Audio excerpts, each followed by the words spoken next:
Welcome back. If you haven't seen my previous video about my first layout, I'll link it here.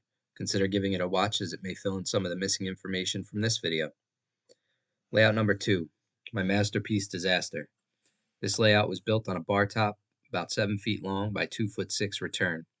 This layout was grander in scale than the layout before, but reused a lot of the track and switches, and that led to a lot of reliability issues. This would also be my first attempt at DCC and all that comes with.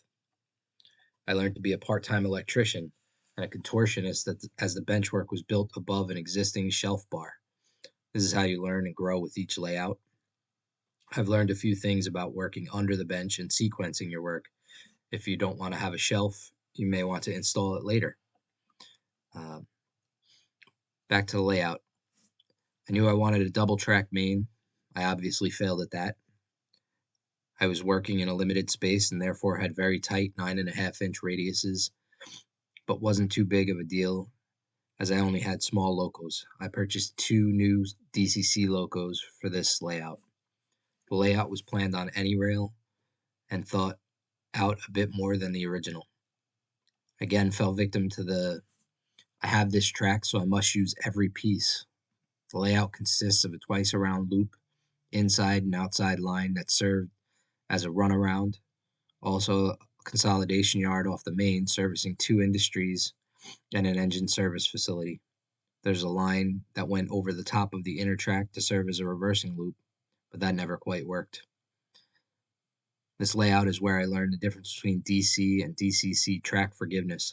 The outer loops worked great, consolidation yard and the industries needed a few hands of God to keep the operations moving along.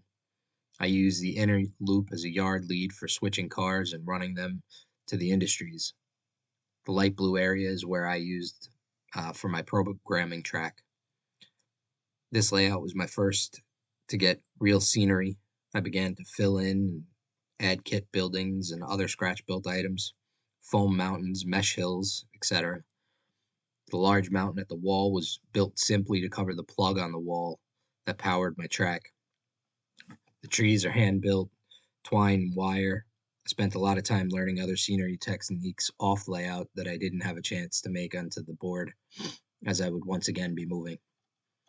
I built the layout with this move in mind and split the boards across the 7-foot long section, basically splitting off the entire engine facility.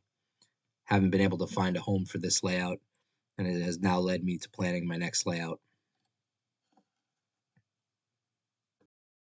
I'll let this play here for another couple seconds, show you how the initial planning design came about and how we started on the actual layout.